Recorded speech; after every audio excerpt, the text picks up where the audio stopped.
Welcome to Talk Treatises. It's great to be back. Today we are tackling a monster. And I don't mean a mythical creature from the ancient world, although there are definitely plenty of those in the text we're covering. Oh, yeah. No, I mean a monumental, sprawling, sometimes chaotic, and just absolutely foundational work of Western literature. We are doing a deep dive into the histories, or maybe better translated as the inquiries, by Herodotus of Halicarnassus. It's arguably the book that invented the entire discipline of history. I mean, think about what came before. You had lists of kings, you had epic poems like Homer, you had myths. Right, just stories, things that happened. Exactly. But Herodotus does something completely radical. He tries to explain why things happen, not just that they happen. He's looking for the causes, the exegesis. But let's be honest right out of the gate here. When we say history, you, our listener, you're probably thinking of something with footnotes and peer review and, dry, careful analysis. Herodotus well, he is not that. Not at all. He's more like that one friend who vanished for 10 years, traveled the entire known world, and then came back with the most insane stories you've ever heard. Yeah, and some of those stories are definitely true, and some of them involve, giant gold-digging ants. And that's the tension, right? That's what makes him so fascinating. You have Cicero, on the one hand, calling him the father of history. And then you have others, almost immediately, calling him the father of lies. But to get him, you have to look at his stated mission. The very first sentence of the book is a manifesto. He says he's publishing his inquiries, that's the word history in Greek, where we get our word from, so that, and I'm paraphrasing here, human achievements don't get forgotten in time, and so that great and marvelous deeds don't lose their glory. And he's got a very specific goal in mind with those deeds. He wants to know why the East and the West, the Greeks and the barbarians, or the Persians specifically, are constantly at each other's throats. It's the original clash of civilizations thesis, really. The central problem he's trying to solve is the cause of the Persian Wars, which were, for his generation, like the World Wars were for the 20th century. But to get there, he takes the, let's call it the scenic route. A very scenic route, by which we mean he stops to interview priests in Memphis and Thebes, he measures the pyramids, he discusses the vapor bath habits of the Scythians. And he even pauses for a full-blown debate on political philosophy among Persian nobles. It's everything. It really is. But if you had to boil it all down, if you had to find a single one-sentence thesis for this massive book, what would it be? I think it's that he presents a world governed by two major forces. The first is nomos, which is custom, law, the way things are done. And the second is this idea of divine jealousy, this cosmic balancing act that strikes down human arrogance whenever it gets too big for its boots. Right. And because of that, the instability of fortune makes happiness a title you can only really give to the dead. A cheerful thought to start with. Absolutely. So let's dig into that central conflict first. The East versus West beef. Herodotus doesn't start with a border dispute or a trade tariff. He starts with mythology, but he gives it this rational human spin. He does. He reports the Persian account of how the whole thing started, and he stripped the gods out of it. It's not Zeus disguised as a bull this time. It begins with the Phoenicians. They're traders, practical men. They sail into Argos, they set up a market on the beach, and the local women come down to shop, including the king's daughter, Io. Right. And according to the Persians, the Phoenicians just grab her, they see an opportunity, pull her and some other women onto the ship, and sail away to Egypt. A commercial transaction turned into a kidnapping. So in the Persian view, that's strike one. That's the first domino. But then, of course, the Greeks retaliate. Some Greeks, he says they are probably Cretans, sail to the Phoenician city of Tyre, and they kidnap the king's daughter, Europa. Okay, so now we're 1 for 1. It's even. It's even, but the Greeks don't stop there. They escalate. The next generation, you get the story of Jason and the Argonauts. They sail to Colchis at the far end of the Black Sea, and they carry off the king's daughter, Medea. Another kidnapping. Another one. And when the Colchian king sends an envoy to Greece demanding her back, plus reparations, the Greeks give this incredible response. Maybe say, look, you guys never paid us back for Io, so we're not giving you Medea. It's geopolitics governed by playground rules. Tit for tat. But this is all just the prelude, isn't it? This all leads to the big one. It leads to the Trojan War. Because the next person in this chain, Alexander, who we know better as Paris of Troy, he hears these stories and he thinks to himself, well, it seems like nobody ever really gets punished for stealing women. Right. The score is 2-1 in favor of the Greeks anyway. I'll just even it up. So he sails to Sparta and takes Helen. Now, this is where Herodotus gives us this fascinating insight into the Persian mindset. They look at the Greek reaction to this, launching a massive pan-Hellenic invasion, 1,000 ships, a 10-year war. And they think the Greeks are completely insane. Absolutely nuts, because to them, it's just one woman. The Persian argument, as Herodotus reports it, is incredibly cynical and, to our ears, pretty shocking. They say that men of sense should take no account of such women, for clearly they would not have been carried off if they had not wished it. Wow. So their official foreign policy stance is, if she got kidnapped, she was probably into it, so why start a war over it? That is a perspective. It's a very different worldview, and it creates this clear geopolitical divide. The Persians, he says, consider all of Asia to be their domain. Europe and the Hellenes are this separate, other place. But when the Greeks crossed the sea to burn Troy down to its foundations, they created an eternal blood feud. In the Persian mind, yes. The punishment, the utter annihilation of a city, just did not fit the crime of abducting one woman. So that sets the stage. There's this deep, simmering mutual resentment. But Herodotus, he quickly moves from these rationalized myths to what he considers verifiable history.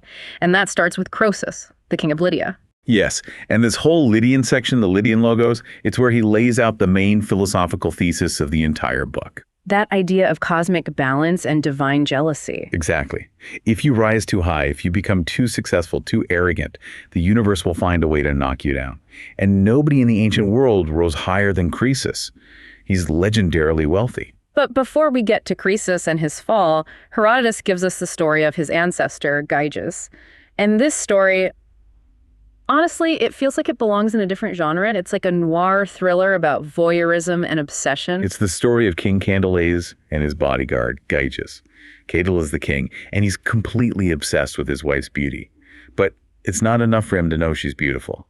He has this deep, weird vanity that needs external validation. He needs someone else to confirm his prize. He needs another man to see what he has. So he starts harassing his most trusted bodyguard, Gyges. He keeps telling him, ears are less trusting than eyes. You have to see her naked. And Gyges is horrified by this. We have to understand, in this culture, this isn't just an awkward request from your boss. It is a profound violation of nomos, of custom. Right. Gyges pleads with him. Yeah. He says, Master, what word of unwisdom is this you are speaking? When a woman takes off her tunic, she also takes off her modesty. And then he says this incredible line, each man should look on his own. Each man should look on his own. It's such a simple and powerful statement about boundaries. Stay in your lane. Don't covet what isn't yours. Mind your own business. All of that. But the king is insistent. He forces him. So the plan is set. Gyges will hide behind the bedroom door. He'll watch the queen undress and put her clothes on a chair. And then once her back is turned, he'll slip out. But of course, something goes wrong. As he's slipping out of the room, she sees him. And this is the part of the story I just love. She doesn't scream. She doesn't cry or make a scene. She knows exactly what happened and who is responsible. She just plays the long game. It's terrifyingly composed. She says nothing. She waits until the next morning. She summons her most trusted servants, and then she calls Gyges in. And she gives him the coldest, most brutal ultimatum. She says, there are two roads before you now, Gyges. You choose which one you want to travel. Either you kill Candaules and take me and the kingdom as your own, or you must die right here, right now. Because the custom has been violated. A profound shame has occurred. And someone has to pay the price. Her logic is ironclad. Either he who plotted this shame must die, or you, who have seen me naked and done what is not lawful, must die. And Gyges understandably chooses to live. He kills the king in the very same room where the crime happened, and he takes the throne. But Herodotus adds this little sting in the tail. The usurpation causes a civil war in Lydia. They decide to consult the oracle at Delphi. The oracle validates Gyges' rule, but prophesies that vengeance for the Heraclid dynasty will come upon the fifth descendant of Gyges. And that fifth descendant is Cresus. It's just amazing storytelling. He sets up this moral debt, this ancestral sin that hangs over the entire story to come. So now we fast forward. Cresus is on the throne. He's conquered all the Greek cities in Asia Minor. He has literally all the gold. And one day he gets a visit from a very distinguished guest, Solon, the great Athenian lawgiver and sage.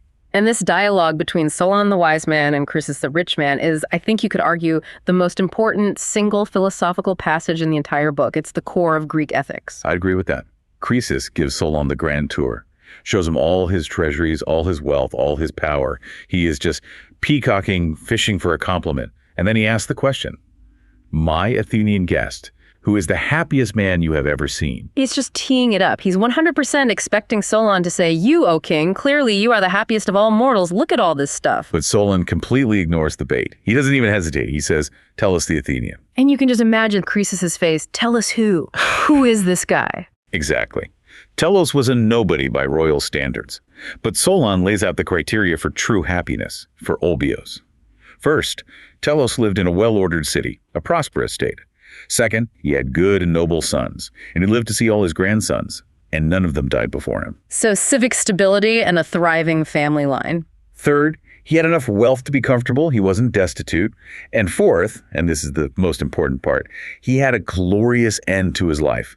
He died in battle, defending Athens, and his city honored him with a magnificent public funeral right where he fell. So the criteria are civic order, family, financial security, and a good death. It's a complete picture. Right. Cresus is a bit annoyed by this, but he figures he must be number 2. So they ask, okay, fine, who gets the silver medal? And Solon, again, doesn't name him. He names 2 guys, Cleobus and Biton, 2 young men from Argos. And this story is just wild. It's the festival of the goddess Hera. Their mother, a priestess, needs to get to the temple. But the oxen that are supposed to pull her cart haven't been brought back from the field yet. She's going to be late? She's going to be late. So her 2 sons, Cleobus and Biton, who were famous for their physical strength, they put the yoke on their own necks, and they pulled their mother's cart all the way to the temple. How far was it? 45 furlongs, so about 5 miles uphill. Oh my God. The whole city sees this feat of filial piety and strength. Everyone congratulates the boys on their power, and they congratulate the mother on having such sons. The mother is so overjoyed and proud, she stands before the statue of the goddess and prays for Hera to give her sons the very best gift that a mortal can receive. And the best gift is death. That seems a little dark. The boys, exhausted, lie down in the temple to rest, and they fall asleep, and they never wake up. They die right there. Thanks for the lift, boys. Now you're dead. It sounds brutal to us. But to the Greek mind, as Solon explains it, this was the perfect end. They died at the absolute peak of their physical strength, their public reputation, and their filial piety.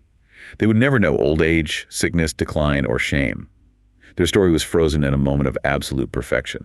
Okay, so now Croesus is genuinely angry. He basically says, so my happiness is so worthless to you that you rank me lower than common private citizens. He kicks Solon out.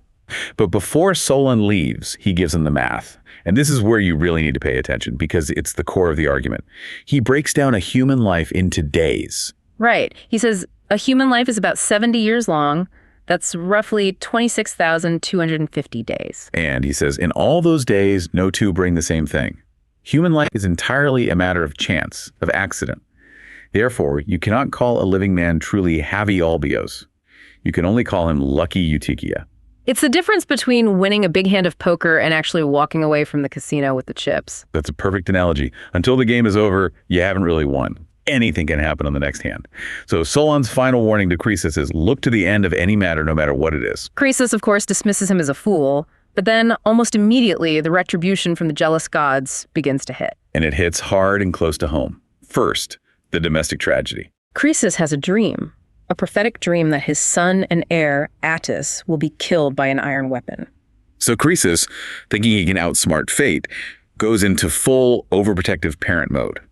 He takes down all the spears and javelins from the walls of the men's quarters. He forbids his son from going to war. He even gets him married off quickly. But then, a crisis.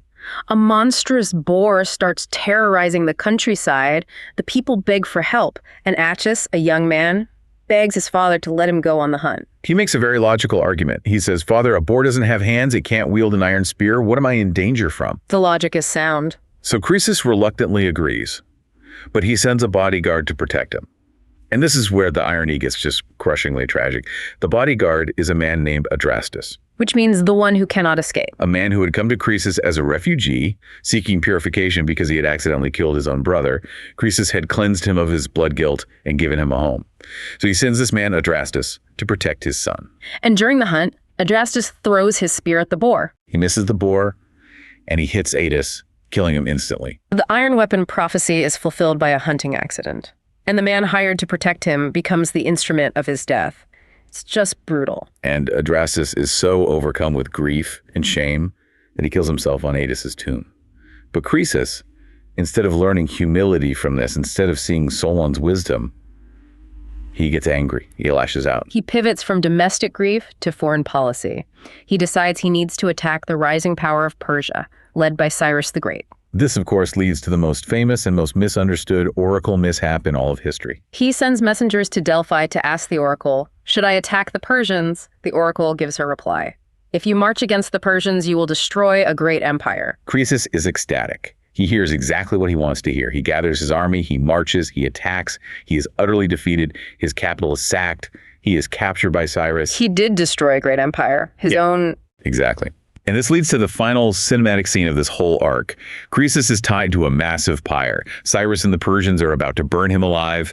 As the flames start to lick up the wood, Croesus finally understands. It all clicks into place. And he cries out, "Solon! Solon! Solon!" Cyrus hears this. He pauses the execution. His interpreters ask Croesus, "Who is this Solon you are calling upon?" And Cresus, there on the pyre, explains the entire philosophy that human fortune is a wheel, that you can be on top one day and at the bottom the next, that no man can be called happy while he is still alive. And Cyrus, listening to this, has a profound moment of insight. He looks at Croesus on the pyre and he sees himself. He thinks, I am a man burning another man who was once just as lucky as I am now. What if this happens to me? He gets scared of that divine jealousy, of nemesis. So he orders the fire to be put out immediately. They save Croesus. And philosophy literally saves his life. He becomes Cyrus's trusted advisor from then on. It's such a fantastic pivot point in the book. It moves us from the Lydian tragedy to the expansion of the Persian Empire.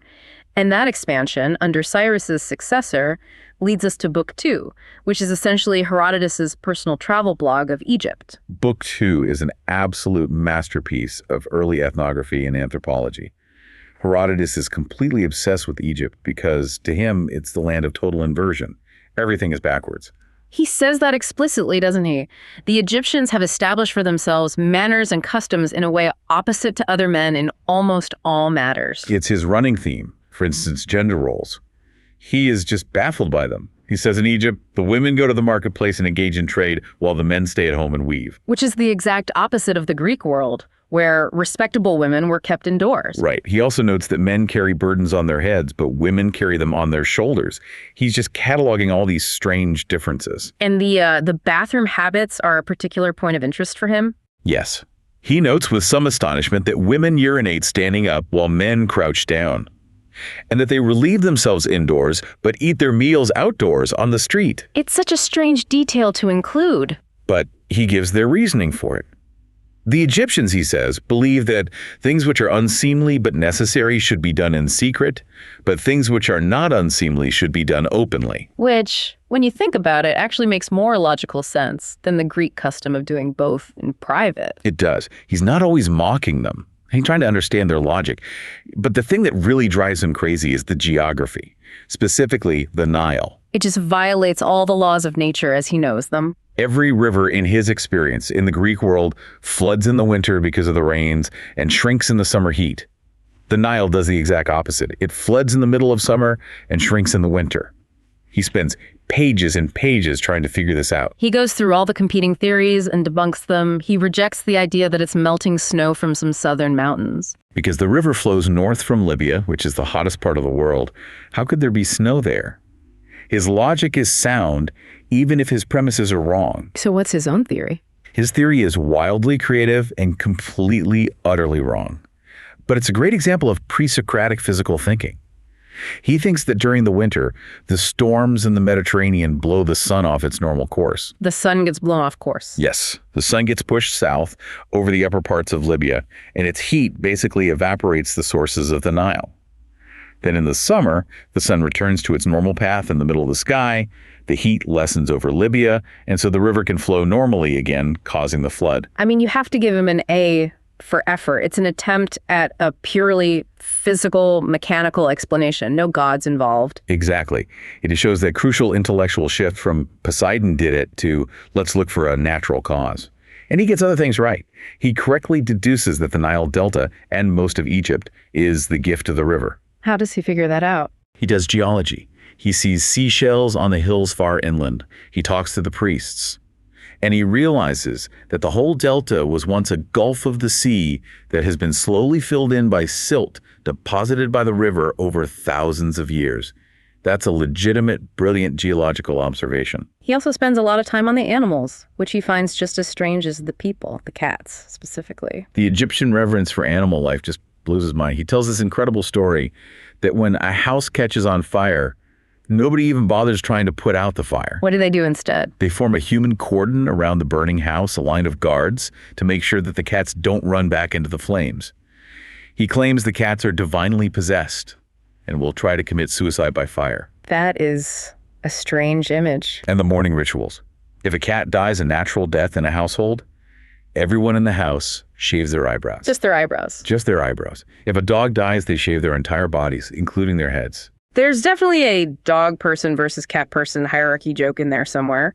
But let's talk about the pyramids. He visits them, he measures them, and he gives us this very moralistic view of the kings who built them. He sets up this perfect dichotomy between Cheops, or Khufu, who built the Great Pyramid, and the later king, Mykerinos. Cheops is the ultimate villain in his telling.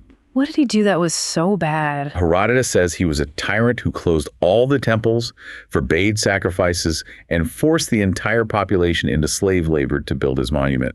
He claims they worked in 100,000-man shifts for 3 months at a time for 20 years. Pure misery. He even throws in a really scandalous piece of gossip. He does. He reports a story he was told that Cheops ran out of money near the end and forced his own daughter to work as a prostitute in a brothel to raise funds for more stones. That sounds suspiciously like a story a local tour guide would make up to shock a tourist. Almost certainly. But it serves his narrative purpose. Cheops is the bad, impious king. But then you get Mykerinos, his successor. He's the opposite. He opens the temples. He allows the people to return to their work. He delivers just judgments. He's the good king. But his goodness is actually his tragedy. This is the part of the story that feels so deeply unfair. It is. The oracle at Delphi sends a message to Mykerinos, telling him he only has 6 years left to live, and he is outraged. He sends a complaint back to the god. He says, "My father and my uncle, they were wicked men. They closed the temples, they scorned the gods, and they lived long lives. I have been pious and just, and I am condemned to die young." And what does the oracle say back? The oracle's reply is chilling. It says, "That is precisely why you must die." The prophecy was that Egypt was fated to suffer evil for 150 years. Cheops and Chephren understood the assignment and fulfilled their part of that destiny of suffering. Mykerinos, by being good and just, was trying to defy fate. He was trying to be better than the destiny assigned to his nation. And so he had to be removed. It's a brutal theological stance. It suggests that sometimes being a good guy is actually going against the will of the cosmos. Wow. Okay, before we leave Egypt, we have to touch on his version of the Trojan War. This is where Herodotus the skeptic really flexes his muscles. This is one of my favorite parts of the book. He's talking to the priests in Egypt, and he asks them about the Trojan War. And they tell him a completely different story. They say that yes, Paris did abduct Helen from Sparta, but on their way back to Troy, a storm blew their ship off course, and they landed in Egypt. So Helen was in Egypt the whole time. According to the Egyptian priests, yes. The Egyptian king at the time, a man named Proteus, was a very just man. He heard the story of the abduction, and he was appalled. So he arrested Paris, confiscated Helen and all the treasure from Sparta, and then kicked Paris out of Egypt, sending him home empty-handed. So when the Greeks showed up at Troy demanding Helen back, the Trojans told them the truth. They said, "We don't have her. She's in Egypt." And the Greeks, naturally, thought they were lying, that it was a trick. Exactly. And Herodotus says he believes the Egyptian version of the story. He makes a very logical argument for it. He says, if the Trojans had actually had Helen, of course they would have given her back. No sane king, he argues, would watch his city be besieged and destroyed for 10 years just so his son could keep his girlfriend. It doesn't make sense. So the entire Trojan War, 10 Years of Death, Achilles, Hector, the wooden horse, the foundational epic of the Greek world was fought over a phantom. It was a catastrophic failure of communication, a tragedy of disbelief. But Herodotus, as always, adds a theological twist. He says the gods allowed the war to happen anyway, even without Helen being there, because they wanted to make a clear example of Troy. To show humanity that great wrongs, like the abduction itself, incur great punishments, like total annihilation. Whether the prize was physically there or not was irrelevant to the balancing of the divine scales. That is a heavy thought. It is. And it brings us to Book 3, where we see the Persians take center stage again. This time it's Cambyses, the son of Cyrus, who decides to invade and conquer Egypt. And here we see that theme of nomos, of custom, come back with a vengeance. Cambyses is not a chill guy. No, Cambyses is the archetype of the tyrant who has lost his mind. And how do we know he's mad? We know he's mad because he holds nothing sacred. Yeah. He has no respect for custom, either foreign or his own. He conquers Egypt, but he doesn't just rule it, he actively mocks its traditions. Right. He goes into the temple of Apis, the sacred bull, which the Egyptians believe is an incarnation of a god, and he stabs the bull in the thigh. He literally laughs out loud at the Egyptians for worshiping a god of flesh and blood that can be wounded. And he doesn't stop there. He opens ancient tombs just to look at the bodies. He goes into the temple of Hephaestus and mocks the statues. And his final act of sacrilege is to burn the mummy of the previous pharaoh, Amasis. Which is a double blasphemy, right? A double blasphemy. It violates the core of Egyptian belief about the afterlife, which requires the preservation of the body. And it pollutes fire, which is a sacred element to the Persians, who are Zoroastrians. This outrageous behavior leads Herodotus to one of his most famous passages, the great comparison of customs. This is the experiment conducted by the next Persian king, Darius. To prove a point, Darius summons some of the Greeks who are at his court. He asks them a simple question. What amount of money would it take for you to eat the dead bodies of your fathers? And the Greeks, who practice cremation, are absolutely revolted. They say there is no price in the world that could make them do such a thing. Then, while the Greeks are still in the room and listening, he summons some members of the Calatian tribe from India. And the Calatians have the custom of eating their dead parents as the highest sign of honor and respect. A form of ritual cannibalism. Yes. And Darius asks them, through an interpreter, what would it take for you to burn your father's bodies on a pyre? And they completely freak out. They cry out in horror and beg him not to even speak of such an impious act. And Herodotus concludes this story with a quote from the poet Pindar. Nomos basileus, custom is king of all. It's the ultimate relativist argument. There is no objectively right way to dispose of a corpse, but every single culture is absolutely convinced that their way is the only natural and moral way. And Cambyses' madness was in his belief that he could stand outside of custom and just laugh at it all. That's it, exactly. Speaking of Darius, we have to talk about the constitutional debate. This happens in Book 3. A group of 7 Persian conspirators, including Darius, have just overthrown a Magian impostor who was pretending to be the king. They're sitting around trying to figure out how to govern the massive Persian Empire. And suddenly the conversation sounds like a political philosophy seminar at Athens. It's completely anachronistic, right? Most historians are pretty sure this debate never actually happened. Almost certainly not in this form. But Herodotus uses it as a brilliant literary device to lay out the 3 basic forms of government as the Greeks understood them. Okay, so let's break them down. First up is a noble named Otanes. He makes the case for democracy, or what he calls isonomy equality of law. Otanes argues from the negative. He says monarchy is inherently flawed because unaccountable power always corrupts. He says a monarch inevitably does 2 things. He breaks the traditional laws of the land, he ravishes women, and he puts men to death without a proper trial. He wants power in the hands of the many. Accountability, positions chosen by a lot, and public deliberation on all policy. Then the next conspirator, Megabizos, stands up and argues for oligarchy. He agrees that monarchy is bad, but he thinks democracy is even worse. Much worse. He calls the common people, the mob, a useless, unintelligent, and insolent force. He has this great line. It is intolerable to escape the insolence of a tyrant, only to fall into the insolence of the unbridled populace. He wants rule by a small committee of the best men, the aristoi. And finally, Darius himself gets up to argue for monarchy. And his argument is very pragmatic and cynical. First, he says, well, if you can have the single best man ruling, that's obviously the most efficient and wisest form of government. But then he goes on the attack against the other 2. What's his critique of oligarchy? He says that when you have a small group of powerful men trying to rule together, it inevitably leads to fierce personal rivalries and feuds. These factions fight, which leads to bloodshed and civil war, and eventually a single strongman has to emerge to restore order. So oligarchy leads back to monarchy. And his argument against democracy? He says democracy leads to a different kind of problem, corruption. Instead of fighting each other, the corrupt politicians form cliques and work together in secret to rob the state. This goes on until the common people get sick of it and rally behind a champion of the people who promises to clean things up. And that champion, of course, becomes a tyrant. A monarch. So in his view, all roads lead back to monarchy. All roads lead back to monarchy, so you might as well start there. And since Darius is the one telling the story, and he became king, he obviously won the argument. But it's fascinating that Herodotus is laying out this idea of the cycle of regimes, monarchy, oligarchy, democracy, tyranny, centuries before later political theorists like Polybius formalized it.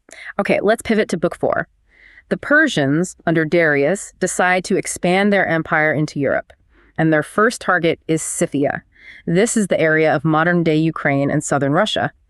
And if the Egyptians were the masters of civilization and monumental architecture, the Scythians are the masters of, well, of nothing. They are masters of empty space. Scythia is Herodotus's great ethnography of the nomad. Darius invades with a massive army, hundreds of thousands of men, expecting a traditional war with pitched battles and sieges. But the Scythians don't have any cities to besiege. They don't have any cultivated fields to burn. They live in wagons. So how on earth do you conquer a people like that? You don't. That's the whole point of the story. The Scythians just keep retreating deeper and deeper into the vast grasslands. They fill in the wells and burn the grass behind them, so the Persian army has no water and no fodder for their horses. Darius is just marching his army into a featureless wasteland, chasing a ghost. He eventually gets so frustrated, he sends a message to the Scythian king, Idanthyrsus, basically saying, "Why are you running away? Are you a coward? Stand and fight like a man." And the Scythian king's response is just legendary. He sends back a message saying, "This is my way, Persian. I am not running from you in fear. This is just how we live. We wander. We have no towns or farms to be afraid of you capturing. But if you are so eager for a fight, find the tombs of our ancestors and try to desecrate those. Then you will see whether we will fight you or not." Incredible. But besides their brilliant military strategy, Herodotus describes some of their customs that are frankly shocking to a Greek audience. I'm thinking of their vapor baths. This is one of those passages that archaeology has actually confirmed is broadly true. He describes how, after a funeral, the Scythians have a cleansing ritual. They set up a small sealed tent of felt. They get stones red hot in a fire and put them in a pit in the middle of the tent. And then they throw hemp seeds on the hot stone. Exactly. It's a hot box. It's literally a hot box. It is. Herodotus says, "It smokes and gives out such a vapor as no Grecian vapor bath could exceed. The Scyths, delighted, shout for joy." He interprets it as a form of washing because they don't use water, but it's clearly also about intoxication. He also talks about the Amazons in this book, or as he calls them, the Sauromatai. This section gets overlooked sometimes, but I think it's crucial for his whole analysis of gender and custom. It's incredibly important. He tells the origin story of this tribe. He says the Amazons were a tribe of warrior women who were defeated in battle by the Greeks. The Greeks captured a bunch of them and were sailing home, but the Amazons rose up mid-voyage, killed their captors, and eventually their ship washed ashore in Scythian territory. And the local Scythian men, instead of fighting them, decide to date them. It's a strategic decision. The Scythian elders tell their young men, "Don't try to kill them. Go set up a camp near them. If they charge you, just run away. If they stop, go back and camp a little closer. We want to have children from these strong women." So this goes on for a while, and eventually they pair off and merge. But the Amazon women absolutely refuse to become traditional Scythian housewives. This is the key cultural negotiation. The Scythian men say, "Okay, great, now you can come live with us and our families." And the Amazon women say, "Absolutely not. We cannot live with your women. Our customs are not their customs. We shoot the bow, we throw the javelin, we ride horses. Your women stay in the wagons and do women's work. We cannot agree to that life." So they compromise. They decide to move east, across the Tanais River, and form a brand new tribe, the Sauromatai. And they keep their old Amazonian laws, including the central law that no virgin is permitted to marry until she has killed an enemy man in battle. Herodotus notes, rather dryly, that because of this, some of them die as old maids because they could never fulfill the requirement. It's a complete inversion of the Greek world, where women were secluded and had no role in warfare. Herodotus is showing us again and again that gender roles are just another form of nomos. They aren't laws of nature. So the Scythian campaign eventually ends with a riddle. Darius's army is starving, they're exhausted, they're lost, and the Scythians send him a gift.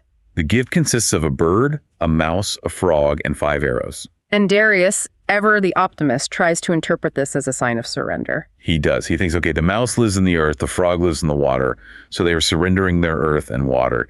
The bird is like a horse, so they're surrendering their cavalry, and the arrows mean they are surrendering their weapons. It's a plausible reading, but one of his advisors, Gobryas, one of the original 7 conspirators, has a different interpretation. He gives the dark translation. He says, no, king, it means this. Unless you Persians become birds and fly into the sky, or mice and burrow down into the earth, or frogs and leap into the lakes, you will be shot down by these arrows and never return home. And Darius realizes he's been completely outmaneuvered. He's been beaten not by force, but by a landscape and a lifestyle he can't comprehend. He orders a retreat and barely escapes across the Danube Bridge with the remnants of his army. It just reinforces the theme. The Persians tried to impose their will, their nomos, on a people in a place they didn't understand, and they were utterly humiliated for it. Before we wrap up the main analysis, we have to touch on the ends of the earth stuff. Herodotus has this theory that the edges of the world are where you find all the weirdest and most valuable things. He loves symmetry and balance. He believes that the Ister, the Danube in the north of Europe, must be a perfect mirror image of the Nile in the south of Libya. He also believes that while Greece has the best, most moderate climate, the extremities of the inhabited world have the most amazing resources. Like gold in the far north and spices in the far south in Arabia. And of course, the famous gold-digging ants of India. We can't forget the ants. He claims, based on reports he's heard, that in a desert in India, there are ants that are smaller than dogs but larger than foxes. And when they burrow into the sand, they throw up gold dust. The local people have to ride in on camels and steal the gold dust during the hottest part of the day when the giant ants are hiding underground from the heat. Is there any shred of truth to that at all? Well, some later scholars and linguists have suggested it might be a mistranslation of a Persian word for marmot. So there were probably gold-bearing mountains with burrowing animals, but giant, ferocious ants. Probably not. But he also talks about flying snakes in Arabia that guard the frankincense trees. And how you get cinnamon by tricking giant birds into knocking it out of their nests. It paints this picture of a world that gets more magical and dangerous the further you go from the civilized Greek center. But he even tries to find a kind of logic in that, a divine providence. He does. He has a little section on the balance of nature. He notes that timid, edible animals like hares are incredibly prolific breeders, whereas fierce predators like lions breed very rarely. He even has a theory that the lioness only gives birth once in her life because the cub's claws destroy her womb on the way out. Which is wrong, but it shows him trying to find a system. An ecological balance designed by the gods. Okay, so we've traveled from the bedroom of Candales to the pyramids of Egypt through the madness of Cambyses all the way to the steppes of Scythia. If we tie it all together, what is a big takeaway from Herodotus? For me, the takeaway is that we are all, to some extent, trapped inside our own nomos. We think our way of life, our customs, our morals are the natural and correct way. But Herodotus pulls the camera back and shows us it's just one option among 1,000 others. And crucially, that history is driven by this relentless interplay of human ambition and arrogance on one side and divine retribution, this cosmic balancing act on the other. You can't escape that cycle. Which is a perfect lead-in to our thought experiment segment. We like to take these powerful ancient ideas and run them through a modern, sometimes sci-fi simulator. And of course, the disclaimer. These are for entertainment and educational purposes only. Please do not try any of this at home. I have 2 scenarios for you today, both drawn directly from the themes we've discussed. Okay, I'm ready. Let's hear them. All right. Experiment 1. The custom is king. Pandemic protocol. Imagine a near-future scenario. A highly lethal, fast-spreading pathogen emerges, and scientific analysis, confirmed by a super-intelligent AI, determines that it spreads exclusively through decomposing human remains. Burial, cremation, any delay. It all releases spores that will cause an extinction-level event. Okay, that's grim. The AI calculates that the only way to stop the extinction of humanity is for all cultures, globally, to immediately adopt the funerary rites of the Claytians. Wait, eating the dead? Immediate total consumption of the biomass. No burial, no burning. We have to consume our dead to survive. Oh, that is a visceral, gut-level horror. So here is the Herodotus question. If custom is king, would humanity actually choose extinction rather than violate that profound taboo against cannibalism? Logic and reason say, eat and live. But nomos, our deepest cultural programming, says, this is the ultimate abomination. What do we do? I honestly think we might choose extinction. Or at least society would collapse into a brutal civil war between the rationalists who eat and the traditionalists who refuse. Because the horror isn't just about hygiene. It's not, ooh, gross. It feels like a violation of the very thing that defines us as human, our respect for the dead. Exactly. Herodotus would argue that the revulsion you feel is not biological, it's purely customary. But he would also argue that that custom might be stronger than the collective will to live. Okay, that's a genuine nightmare scenario. What's the second one? Experiment 2. The Solon Cresus algorithm. We design a benevolent world-governing AI. Its sole purpose is to manage a global system of resources and social credit to maximize human happiness. But we program it with Solon's precise definition of happiness. Call no man happy until he is dead. Exactly. The AI refuses to assign a final, positive happiness score to anyone who is still alive. A billionaire in perfect health with a loving family, your status is pending, currently lucky. A person suffering immense hardship, but enduring it with nobility. Status. Pending. I can see where this is going. The crisis comes when the AI, in its mission to maximize final scores, starts intervening to lock in happiness. Suppose you are having a perfect day. You've just won the Nobel Prize, your child has just been born, you feel a sense of total fulfillment. The AI analyzes your life data and calculates that from this moment on, the future probability of tragedy, decline, and suffering for you is near 100%. Oh no. Does the AI terminate you? Painlessly in your sleep like Cleobus and Biton? Does it end your life at its absolute peak to preserve your perfect happiness score for eternity? That is The Good Place meets The Terminator. It's terrifying. But it forces us to confront that core question. Is happiness a state of being, a feeling we have right now? Dopamine, serotonin? Or is it a complete narrative arc? A story well told, from beginning to end.